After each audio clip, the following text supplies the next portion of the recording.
ఒక ఏనుగు తీసుకున్న ఒక నిర్ణయం ఒక చిన్న ప్రాణాన్ని కాపాడింది.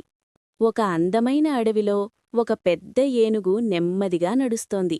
దాని ముందు ఒక ప్రవహిస్తున్న నది ఉంది. అది నీళ్లు తాగడానికి దగ్గరికి వెళ్ళింది.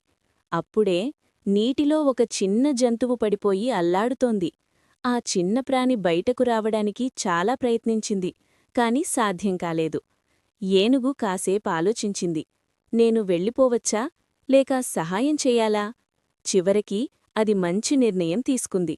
నెమ్మదిగా ముందుకు వెళ్ళి తన పొడవైన తొండంతో ఆ చిన్న జంతువును పట్టుకుంది. అది జాగ్రత్తగా బయటకు తీసింది. ఆ చిన్న ప్రాణం దక్కింది. ఆనందంతో ఏనుగును చూసింది. మనకు అవకాశమున్నప్పుడు సహాయం చేయడం నిజమైన గొప్పతనం. ఇలాంటి కథలు ఇంకా చూడాలి అంటే తెలుగు కథలు కబుర్లు ఛానల్ను సబ్స్క్రైబ్ చేసుకోండి. ఈ కథ ఎలా ఉందో కామెంట్ చేసేయండి.